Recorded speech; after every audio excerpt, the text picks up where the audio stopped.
Look at that. Look at that. We are live. Where's my chat? Let me find my live chat peeps over here. Happy Monday, everybody. Ooh, and it is a Monday. Everybody, you know what today is, right? How many of you are actually mailing in or filing electronically your taxes today? Me.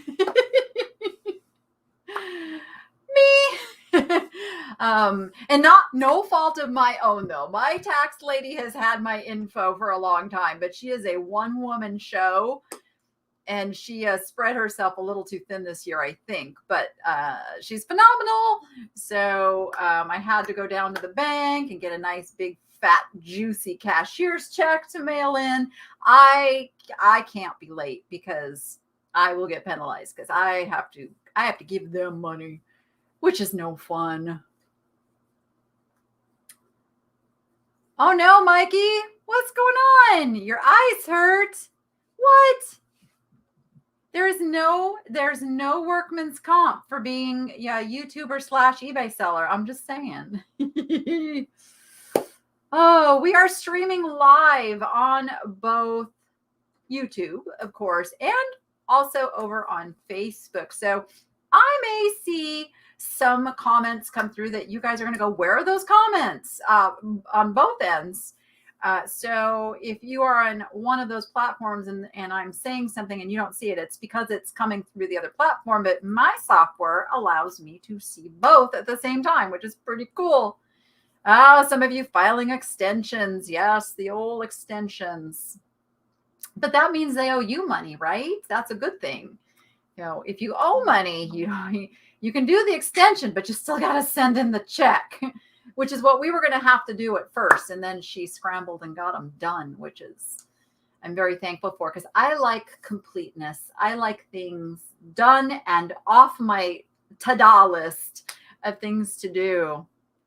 Oh, no, scratched it. Ooh, the good thing about eyes, though, is they heal very fast. So hopefully they gave you some of those really good, mega drops to fix it up. I've had a scratched cornea before, and eye injuries are like, they're so painful, but they heal really fast. So everybody wish Mikey bags of money some quick healing on that, and just put a patch over it. Rest yourself. All right, everyone.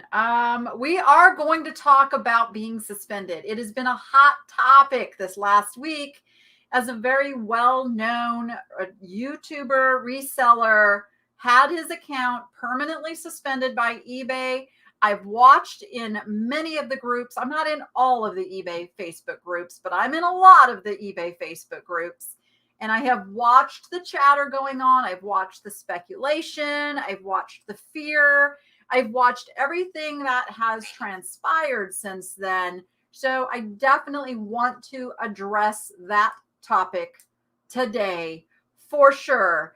But guess what else I'm going to do today, guys? Something that many have been asking me for, because I get a lot of like, I don't believe that you can get those prices for things on eBay and so on and so forth. So I have some solds to share with you, because I finally got eBay ramped back up, and I have been listing almost daily. I think I've missed a day or two, but I have been doing daily listing so that I can keep rocking and rolling and get the eBay business built up. That is my manic ring light. It just goes through power surges.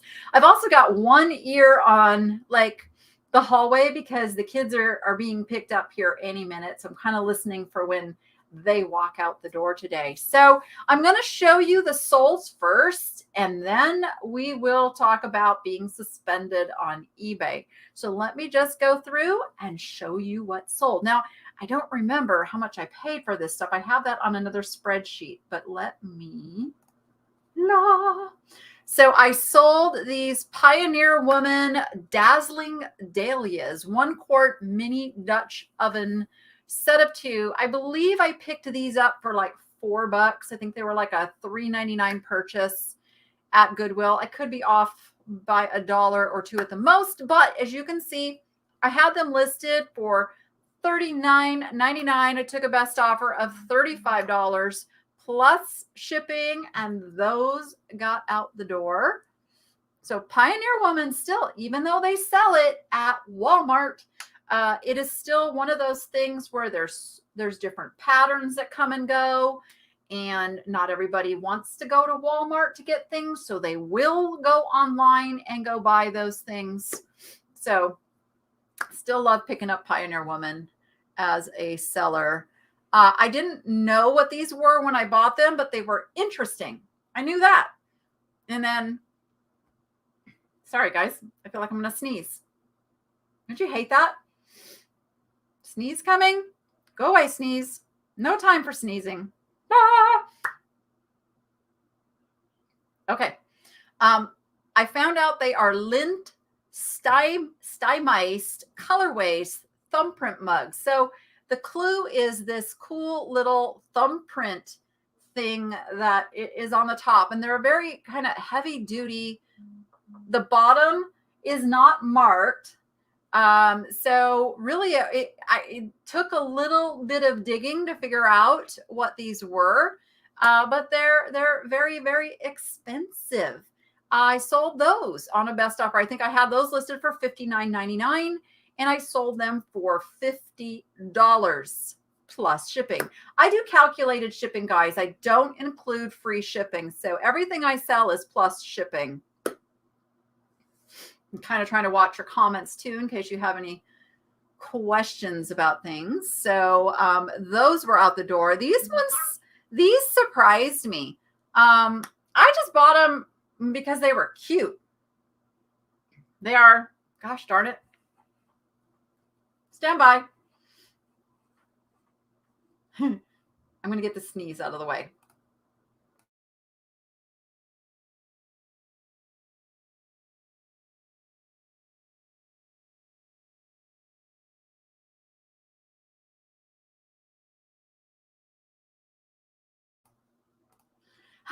The beauty of a mute and a turn the camera off button.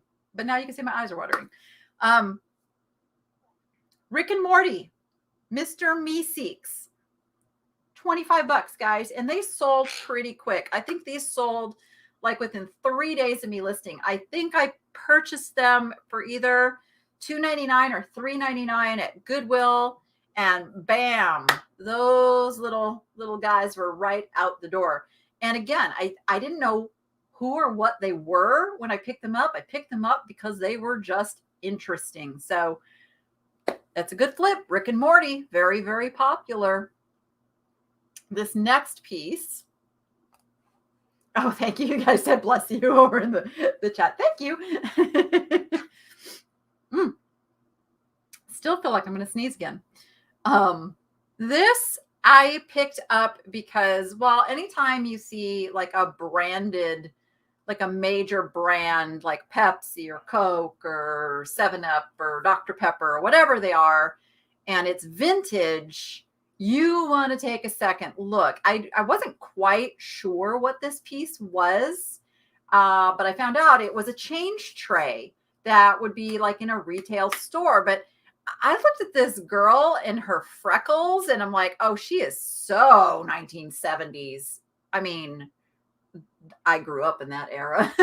So, yeah, that one again, I listed it at $29.99 and got a best offer for $25, which, and you know, when I do my pricing, I'm kind of accounting for that I will probably get a best offer that is about $5 less. That seems to be a comfort zone for a lot of people to make an offer, is like $5 less or $10 less. Like people tend to offer in those increments. So think about that when you're doing your pricing.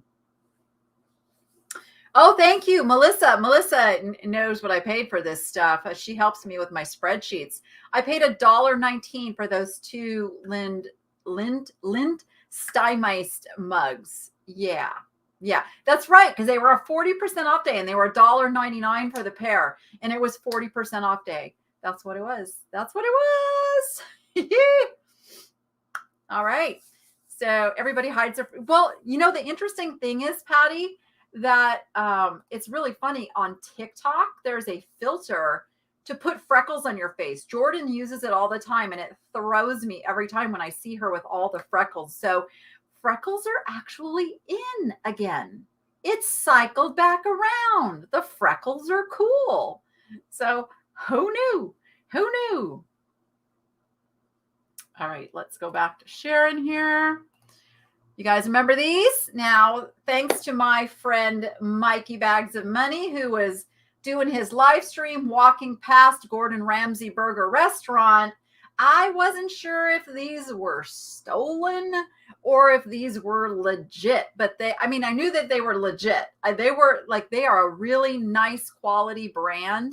They are Tuxton, which is a heavy restaurant wear quality dinnerware brand.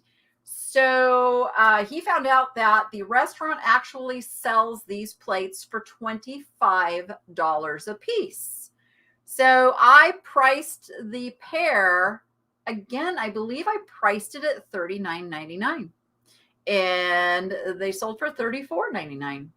So I was quite happy with that, because those also I picked up cheap. Melissa, do you remember what I paid for those? I think it was probably in the $5 range on these plates. Restaurant where it gets moved around a lot. Yes.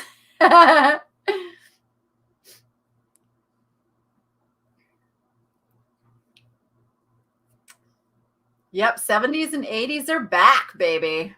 That's right. That's because our 80s kids are now the generation that's like out there and buying and shopping and using social media, and they're having children, and yep.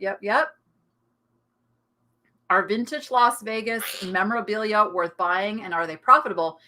That's a pretty open-ended question. It's going to depend on what the item is, where it came from originally, what was the original retail on it. Well, not so much, because yeah, to a degree, because it's relative. Like if it was a super expensive item back in the 70s, that means less people were likely to buy it and put it out into the general population, which is going to make it more scarce, and more scarce equals usually more value. But again, there's exceptions to every rule. So you have to research every item.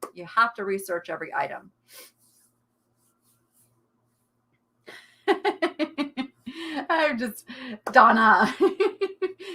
She's over on Facebook and just left a cute comment. I'll show all my YouTube people what Donna's saying about me. Thank you, Donna. Is the 99-cent better on eBay than a round figure? I think so. So that isn't just an eBay pricing strategy. That is a retail pricing strategy that has been studied, tested, and used for years and years and years and years. And it still comes out because of the way our brain processes numbers. It sees that first number and computes the first number. So $4.99 seems much, much cheaper than $5 to the brain. $29.99 feels much cheaper than $30. Now, it goes into a different realm when I believe $200 is the threshold, to where now people don't want to see the 99 because it cheapens the item. And at that point, you want to see the round number. So if you have high-end items in the 200 and over range, use your whole numbers. I don't use the 99 cents, but I do tend to go with like a 195 instead of 200. I do that, but I don't put the change on there at that point. So yeah, good question. All right, let me look through these. All right, one more really cool sale.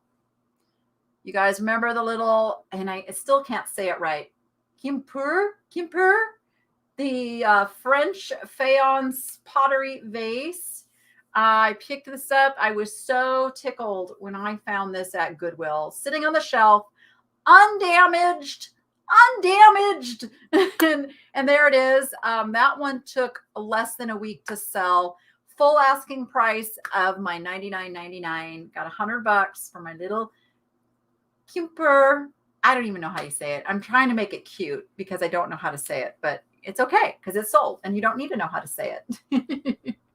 If I wasn't on like YouTube, I wouldn't need to know how to say half of this stuff. I get so many comments telling me, learn to talk.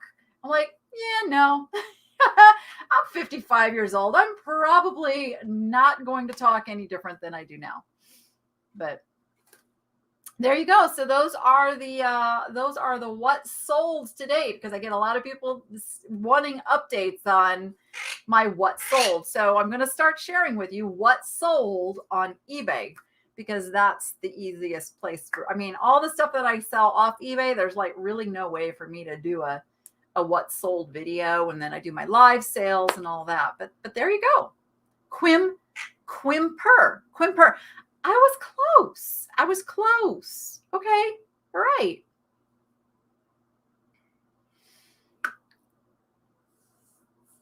You're French and I am trying to speak it. I know. I try. I do try. Did you hear my bird just laugh at me? You laughing at me? Yeah. Oh, bougie. What are we going to do with you? Oh, Mrs. Kitch, thank you so much. Have you had luck selling big items on Craigslist? So I haven't used Craigslist for many years. I used to use Craigslist a lot. And then I got to tell you, the scammers started taking over on Craigslist. And the thing is that even though I'm a legit seller, it did affect the trust level of other people shopping on Craigslist. So I no longer deal with Craigslist. Now there is Facebook Marketplace. That's where I tend to sell like large items for local pickup only. I don't offer shipping on Facebook Marketplace and go through the whole Facebook payments. I do, cash on collection of the item. But I've also sold some really huge things on eBay. It's got to be worth the time and effort to deal with it. I have sold like standalone big like heaters. I shipped them UPS freight. I have sold couches and chairs and buffet type, dining room pieces. I've used uship.com to ship those. And so yeah. Yeah, Bougie was honest about laughing. Yes. Are you funny? Are you a funny bird? Yeah. Can you guys hear that? It's a very quiet laugh, but Bougie laughs now. All right, guys, let's get to the topic du jour. Topic du jour. Yes. So there was a big YouTuber reseller. Now we're talking about a reseller who sold, I don't even have the numbers, guys. It was in the 7 figures. We're into once you get over $1 million, it's like, yeah, you're a big seller. But he sold, I believe the number was like 1.8 million in sneakers, very high-end sneakers. I believe they were all Nike. Somebody correct me with the facts if I'm wrong. Because for what I'm talking about today, those details don't matter. So here's what we are going to address. Yes, he was permanently suspended from eBay. He has made several videos about it. And I am not going to, I don't know this person personally. I don't know all of the details, but I will tell you this. When you produce videos, any YouTuber is going to tell you this. some are more transparent than others, is that you don't share every detail of everything that's going on. That just would not be good business. I don't share every detail of what's going on in my business. Number one, most of the stuff is so boring, you guys wouldn't care. Number two, there's some things you have to do to protect yourself legally and even for safety reasons. So just take things that you hear out there with a grain of salt.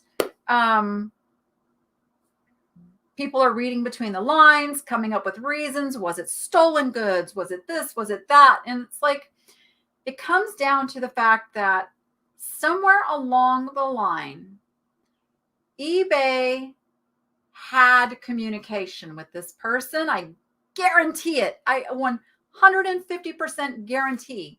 Somewhere over the course of the last year, there was communication between this person and eBay. Because eBay doesn't just suspend an account for no reason. That would be silly of them, guys.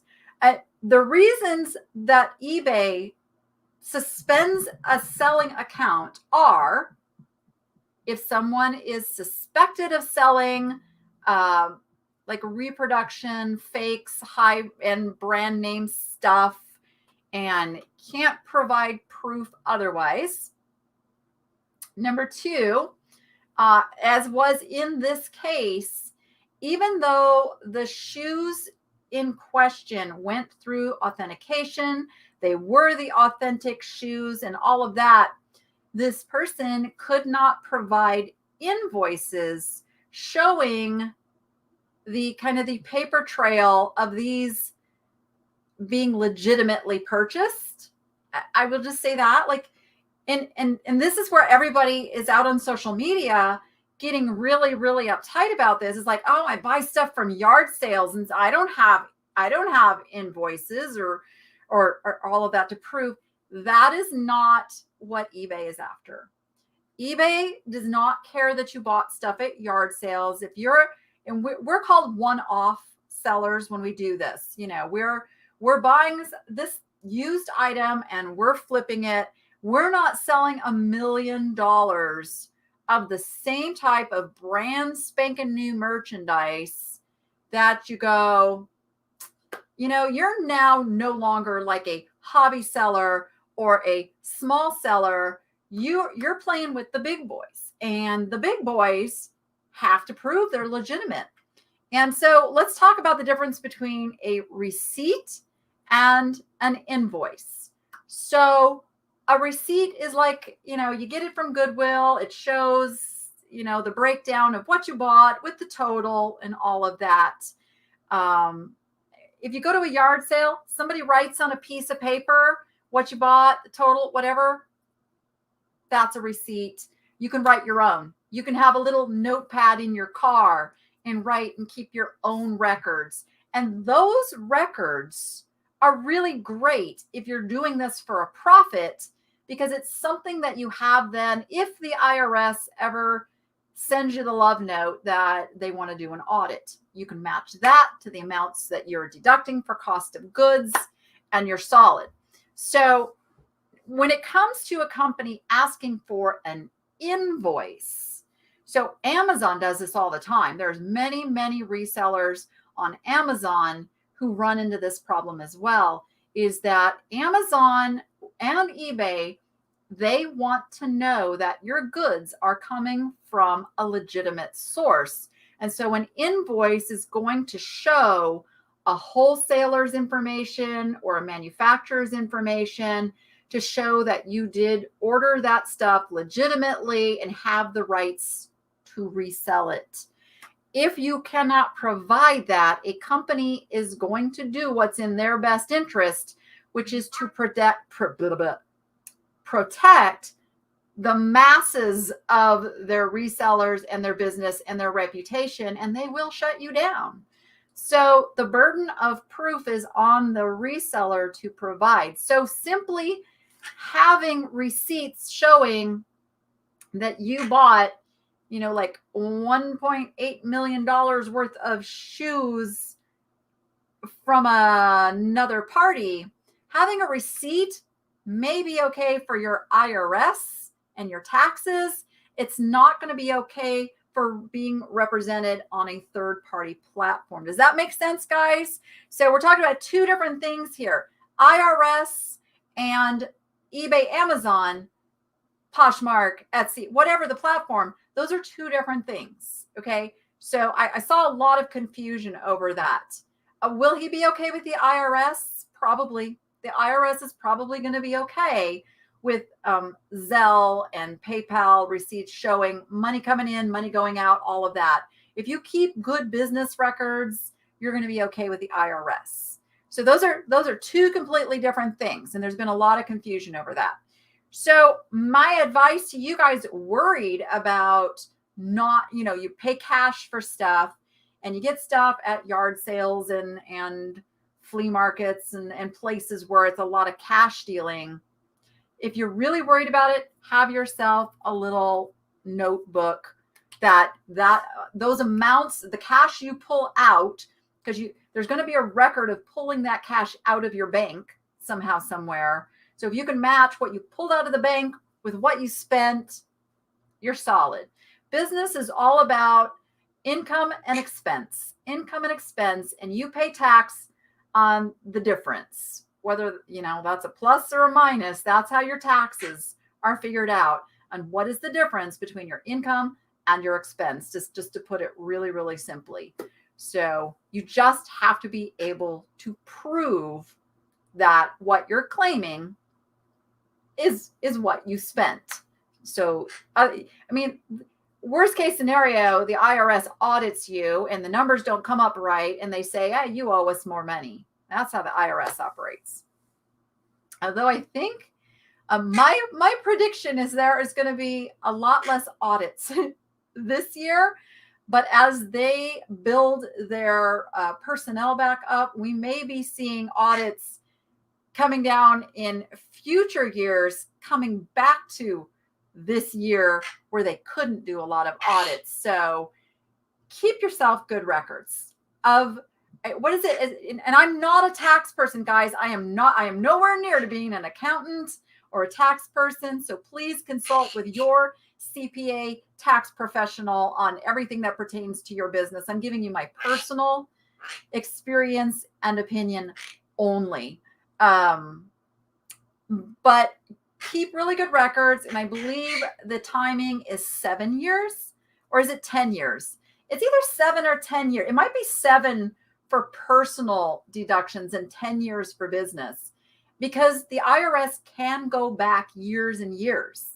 So you want to be prepared. So just because you feel like, hey, they're not going to be doing audits this year doesn't mean you don't need to keep good records and be prepared if 3 or 4 years from now they say, we want to see your 2022. We're kind of thinking we need to take a look at that.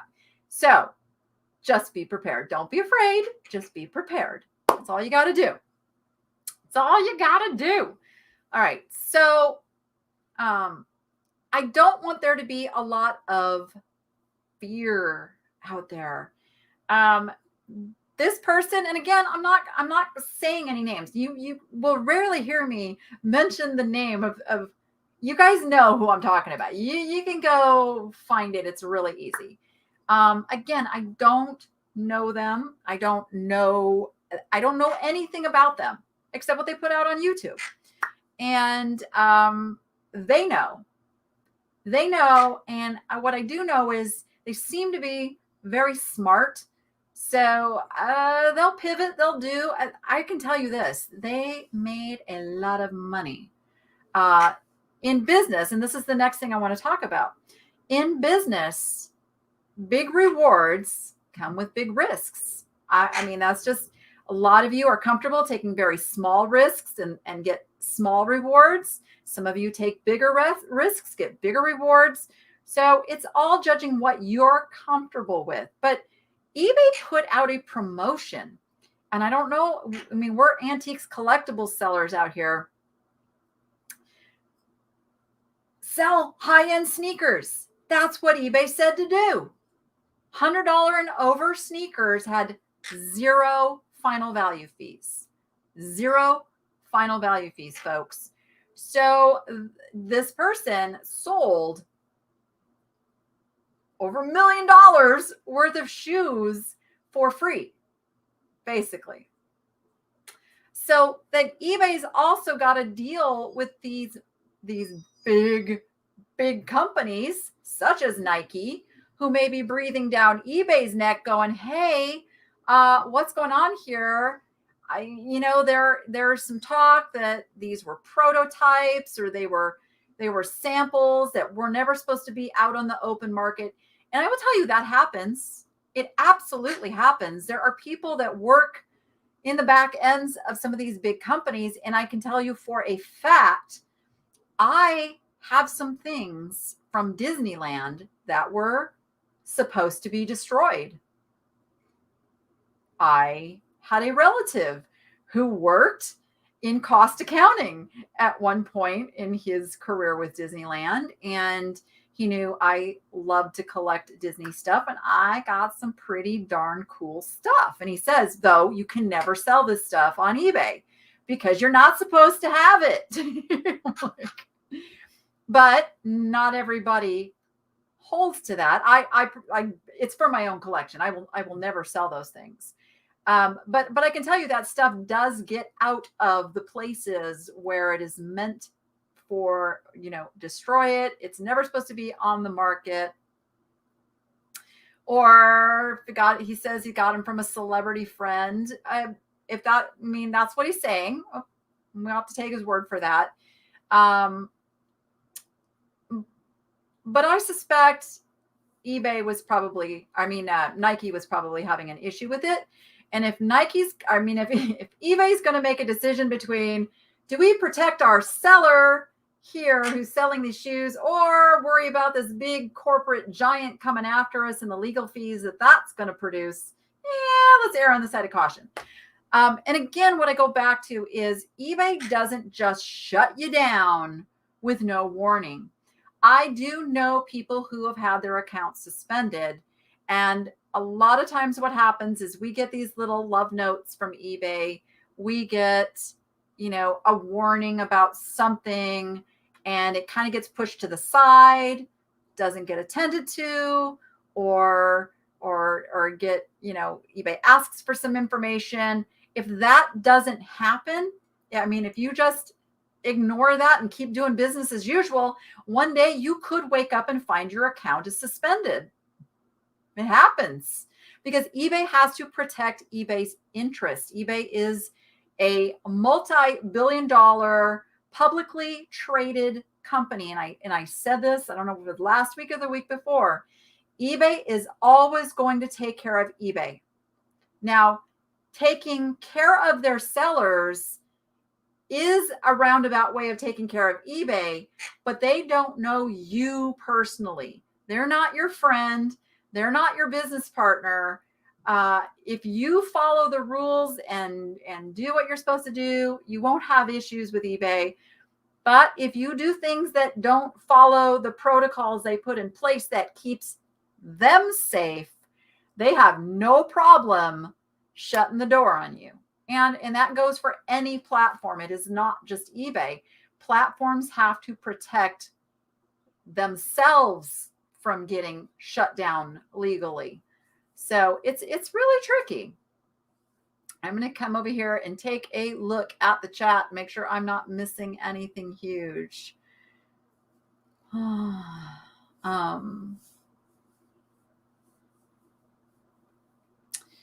eBay has thousands of items that sale demo, not for resale, and they don't look the other way because it's huge money. Piggy pants. I don't think it's that they look the other way because it's not huge money. They haven't had any pressure put on them. So at any time, a large company who has rights to something that shouldn't be sold can file a Vero claim. And there's certain brands and things that we know are already on the Vero list, but there's at any day that list can be added to. If a company, let's say that I develop, let's say that I developed this beautiful glowy glass. By the way, it's going to be in Friday's live sale. And all of a sudden, what's happening is I'm seeing people come out on the marketplaces and dive my price from $50 a piece, to like $20 a piece. I'm going to go, whoa, wait a minute. I'm going to file something with eBay, which is the verified, oh gosh, what does Vero stand for? Verified something rights owner. I don't remember what the E stands for, but basically saying, hey, I'm the only one who has the rights to sell that. People have to get permission from me to sell that. That's just a part of business out there. And so it's mostly on new items versus the used items is where you'll generally see it, but used items can be affected as well. So you will get a Vero notice from eBay saying, we took that down, don't list it again. You can fight them. Oh, is Lululemon now going after resellers? Okay, I'll address that in a second. So you've got to understand from the point of the company, they've got a very valid point. They're in survival mode too, because if resellers come out on the market and they lower the value of these goods, it affects their brand. It affects their company. So it's a really, I can understand both sides of the coin on this. So in Lululemon's defense, Lululemon has a lifetime guarantee on their clothing. And I'm sure what's happening is people are buying it used on the resale market and then going and saying, I want a new one, because you have a lifetime guarantee. So it's affecting their bottom line. It's affecting now Lululemon's values have stayed up, but I predict that it's affecting their margin, their profit margin, because now they have all of these pieces coming back that people want replaced. So they've opened their buyback on used clothing. Oh, that's interesting. Yeah, I don't know a whole lot about Lululemon, but I'm kind of speculating on why a company would do this, because what I want you guys to think about is that there are two sides to every story. And we can't just say, oh, bad corporation, bad eBay, bad Nike. They're a business too. And not only are they a business, they employ thousands of people like you and me who live paycheck to paycheck. Got to think about that. Yes, there's high-end execs that make ridiculous amounts of money, but the average person who works for one of these companies is just doing their job and struggling to make ends meet as well, as most of people are doing these days. And if that company were to drop in value, even to the point like stockholders started like just selling off their stock, saying it's not worth it anymore, then you've got job loss. You've got ultimately companies that go out of business. Like, you're never too big to fail. Look at companies like Sears and Blockbuster. And like, we thought, oh, they're going to be around forever. No, you've got to protect interests. You've got to protect your bottom line. You've got to look at your numbers and run your business like a business. And that's why I try to teach all of you guys, even at this small scale that we run a business, we still have to use those same thinking in protecting ourselves and making sure that we're protecting our margins and not racing to the bottom on pricing. And one of the tricky things that we have to deal with in like the eBay world and the reseller world is that we're dealing with a lot of hobby sellers, a lot of part-time sellers, a lot of just fun money sellers, and if you've got the serious seller that this is my paycheck, this is what I do for a living, competing with people who are, I just need to get rid of this thing. I've had it forever. I don't care that it's worth $50. I'm going to sell it for 20. And that affects the whole market in general. It's kind of a tricky path to maneuver around. Let me see what you guys are saying over here. Let me see what you're saying.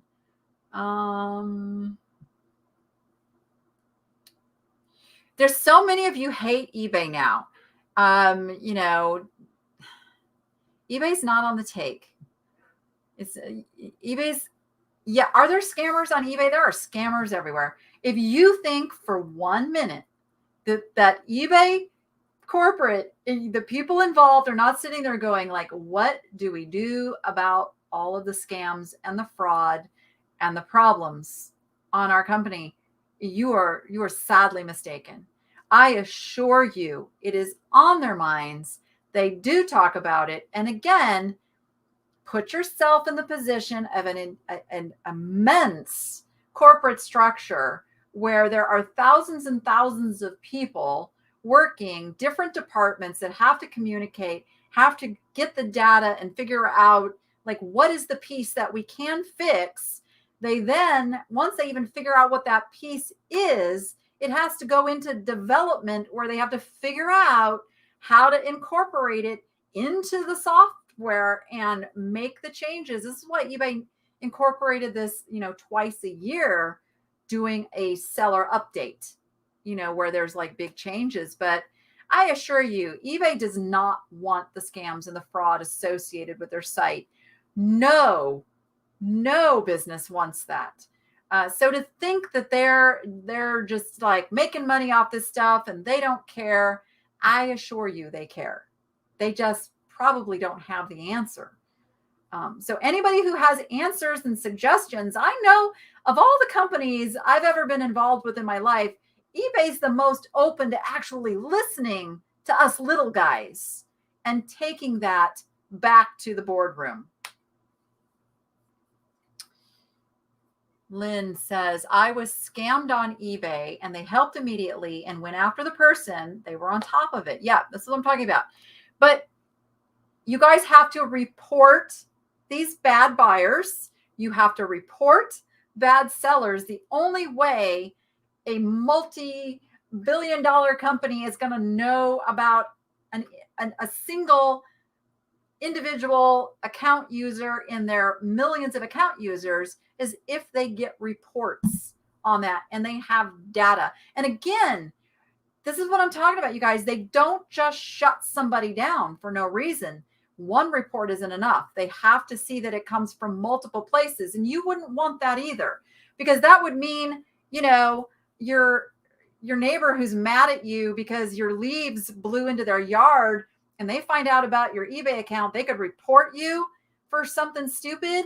And then what? eBay just shut you down? No, that's not going to happen. It has to be substantiated stuff going on with your account.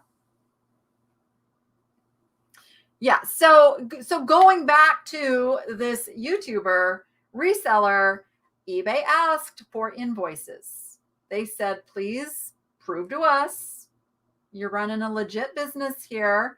You provide us those invoices, we're all good.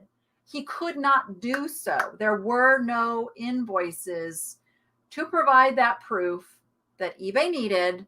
And eBay did what was in their best interest, which was to suspend his account, which probably kept whoever was breathing down their neck happy. Yep.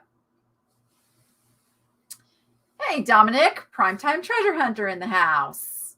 Yeah, and I think pretty much all of us that are reseller YouTubers have talked about this topic out there. So I welcome everyone, I always welcome everyone to make your own judgment and opinions on things based on facts, not just rumors or what you hear on, Facebook and in group. Like, go do your own research. Go listen and read between the lines and come up with, rational reasons for things that happen. Don't just assume that eBay is just going to take down your account for no reason. And, it's not going to happen. It's just not going to happen. I have been on eBay I'm going on 24 years. Is it 24 or 25 years this year? This might be my 25th year. This might be 25 years. Yeah. I've seen a lot, you guys. I've been Vero'd on items. I've gotten love notes where they didn't like the way I was doing something. When they brought in the top rated seller program. This was their way of starting to mitigate the bad seller, good seller kind of thing. Did it have its issues? Oh my gosh, yes, it has. It does.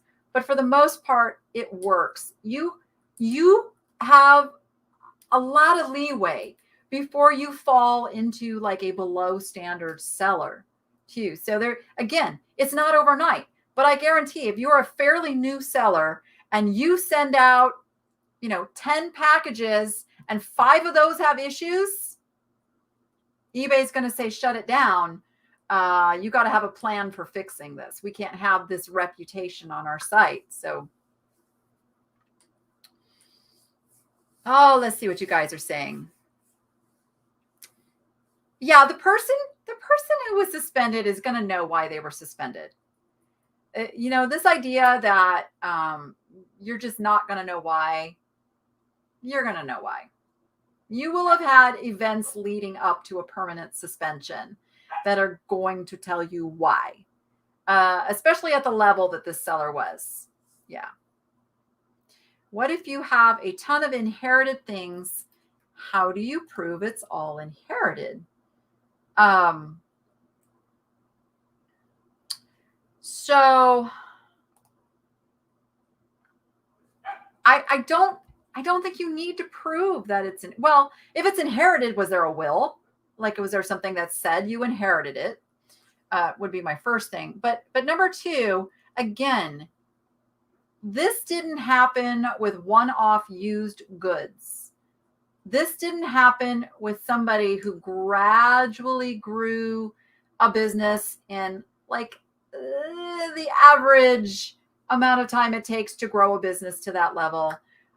This happened pretty rapidly. It happened on one particular type of product that caused the red flag. It's just not going to happen on your family stuff that you inherit and that you want to turn around and sell. And again, you do have the provenance. You have the provenance that it was inherited. So there's some sort of legal documentation or some sort of provenance within the family that can say that that's where the goods came from. Yeah, exactly. There's usually a death certificate involved, and yeah. So, yes, exactly, Dom. Been on eBay since 1999, 2000. Best advice I can give us is that if they tell you not to do something, then do not do it again. That is so true. It is so true. eBay will give you warnings. Inherited wouldn't be new items. Yes, correct. Correct. Oh, they would tell me I was a risk and they wouldn't tell me. Okay, so here's another thing. Here's another thing that happens that I do see accounts taken down for this is if your account gets hacked and someone takes your account information and lists a bunch of high-end computers or something, collects the money and runs, never delivers, that's now attached to you. And they do have to take down your account because now you've become a risk. So you can get your account back or get reinstated with a new account, but you're going to have to go through some really yucky, painful, ugly steps, just as if you've had an identity theft incident or anything else where you're hacked and somebody uses your info to do something. So that does happen, and they won't give you details other than to say you're a risk. We have in our homes, usually if we have one internet account, we have what do you call it? There's one, I knew the word until I tried to say it. So there's one like address, one like it says this is the location that you're feeding out of. I know somebody's going to give me the word here in just a second. As soon as you hear me like struggling with it, what is it like? What are we trying to think of? So your account isn't just your IP address. Thank you. I don't know why that totally escaped me. So you have an IP address that comes to all the computers that you work out of the same internet service are going to have that IP address. So if somebody else in your home, if you let a roommate or a house guest or somebody use your internet and they use your or they do something with eBay that's not on the up and up, if they do something scammy, that gets attached to you. It does.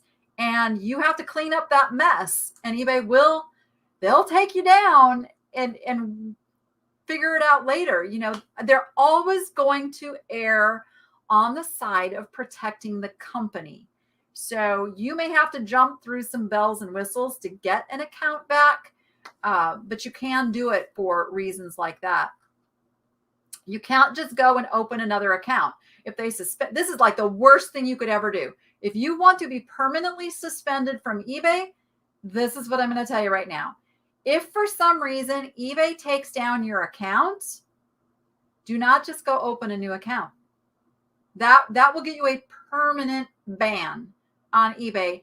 I guarantee it, because that's just saying, giving eBay the bird, and it's like, I'm going to do what I'm going to do. If you are doing things as a reseller and you carry those behaviors over to another platform, I guarantee you those platforms will catch up to you and shut you down too. This is not eBay centric. You can get shut down on Poshmark, Etsy, Mercari, Facebook Marketplace, eBay, Amazon, all of it, if you are not running legitimate business, or if you ignore things that you are being told because you don't think it's fair or right. So you have to read your messages from eBay or whatever site you're on. You have to take steps if something happened that has caused them to put you on hold. You have to clean it up and do those things.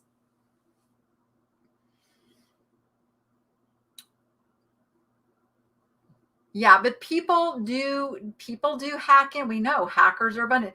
Like, you can innocently respond to one thing out there in internet land, and then somebody has your info. Honestly, it's really not hard is the problem.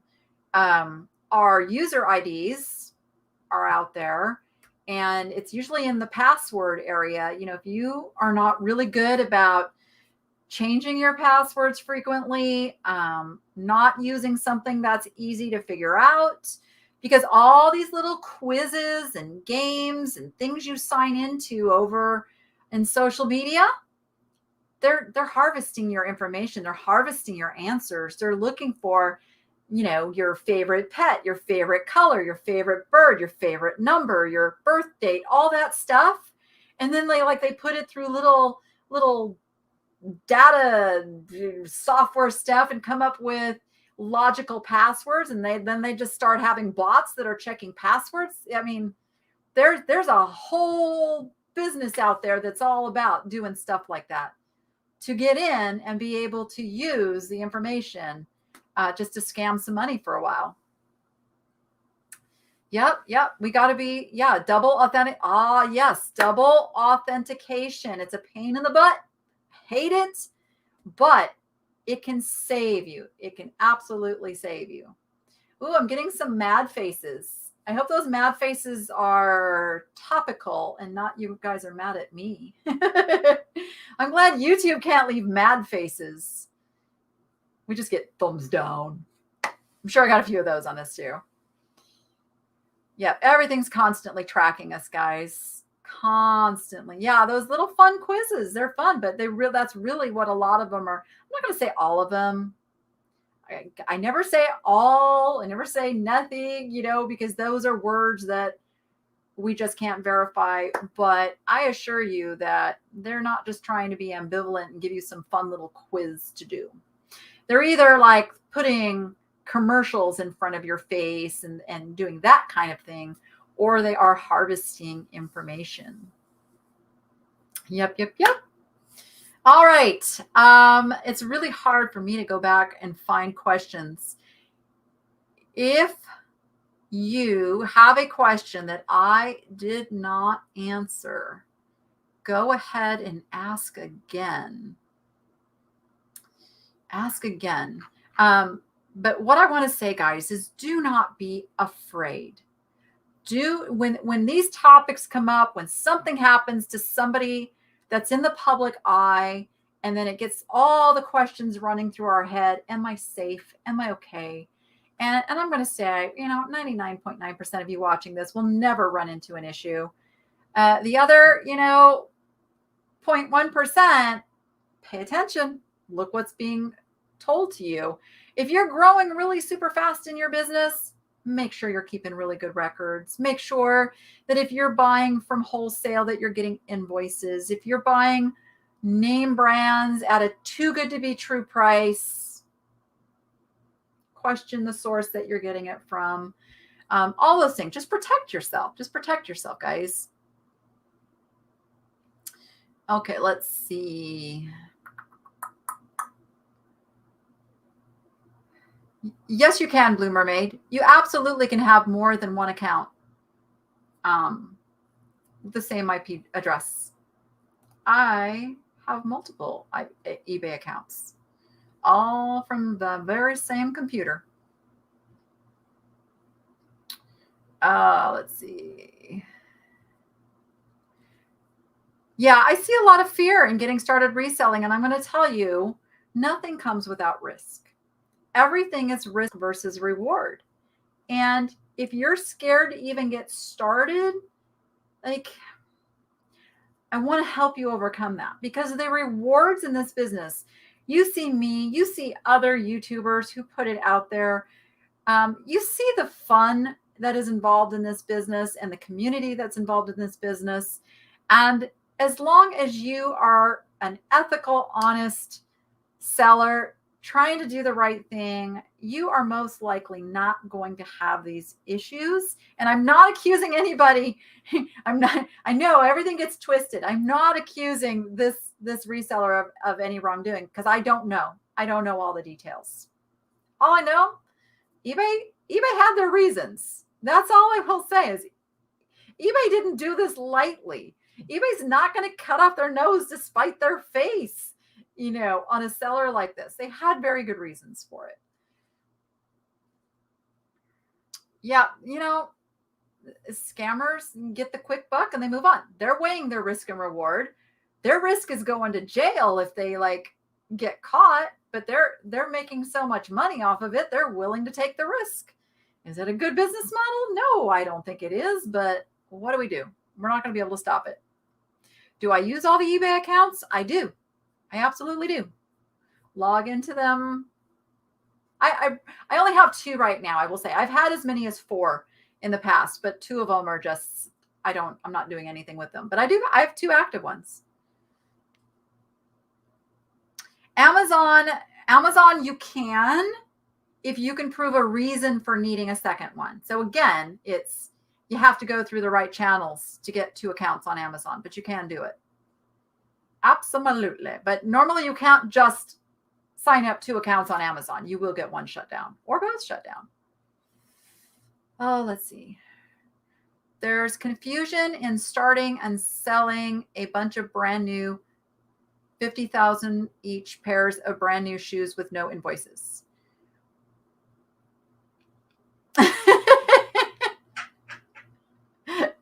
Yes. That's usually not a model that most of us are going to get into. Let's see. Just follow the rules and be honest. Yes, I agree. And that's not to say that if you follow the rules and are honest, that something bad isn't going to happen to you. It can. I'm not here to say that nothing bad is ever going to happen to you in your reselling life. It absolutely can. So you do just need to be aware. And good records, guys. Really good record keeping is your key. And that, I'm going to tell you, is not easy for me. If you could see around my desk, I got papers. I'm sorry, Bougie. I'm sorry. Bougie hates papers. I've got calendars and notebooks, and I I'm a little bit disorganized when it comes to paper, but it's something I'm really working hard on. I know my weakness has always been and probably always will be in the keeping track of numbers and things. So I hire somebody to do that for me. Like I know I will get myself into trouble if I do that myself. So that is the point where it pays for me to pay somebody who's really, really good at that to do that piece of my business. If you are a husband and wife team, and say your husband's really good with numbers and you're not, let them take that on and keep track of that, because that is a super important piece of your business, is keeping track. And it can really pay off in the taxes department if you keep really good records. Again, separate issues there, but we always go back to like the IRS is the ultimate one that we don't want to pay any consequences with. So keeping really good records and getting every deduction that you are allowed to take, those are all super important. So yeah, did I pay my tax accountant like hundreds of dollars to do my taxes? I absolutely did. But you know how much she saved me? Oh my goodness, she saved me thousands, because she found things that I didn't even know I could claim as a write-off. So super duper important, guys. Keep every receipt. Yeah, you're a laugher now, aren't you? You're a silly bird. Yes, you are. Yes. Yeah. All right. Okay, guys. Wow, we are at the top of the hour.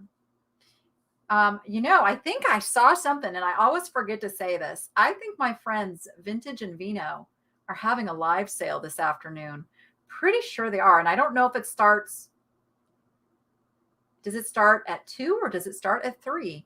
I don't know. But you might want to go over to their channel and check it out. They find some really awesomely cool things.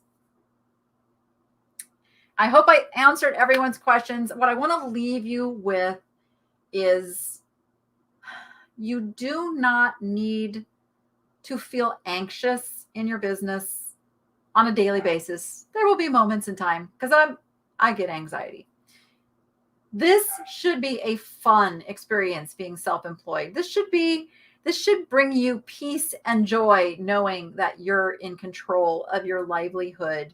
And I personally believe this is the greatest game in town, is to be able to go buy stuff and resell it, whether you do that at a wholesale, pallet level, or you do that at the thrifting level. This can be a super rewarding, fun thing. And if you get caught up in the fear, then it's not so fun. And I don't want you guys to feel that. I want you to get going. Over in my Facebook group, I see time and time again, I sold my first item. That felt so good. Everything went great. You can have that experience and just enjoy this business like crazy. So that's what I want to leave you with, so that you can just have fun. Don't be afraid to sell. Oh, it's at 4 p.m. Pacific, Tiger? Thank you for that. Okay, so we got a little time. You got a little lunch break in there. 4 p.m. Pacific time. Head over to Vintage and Vino. Vintage and Vino. Right on, right on, right on. All right, everyone. With that, thank you, Tiger. Go be profitable and make it fun. We will see you on the next one. Hold on. I have fancy technical stuff going out.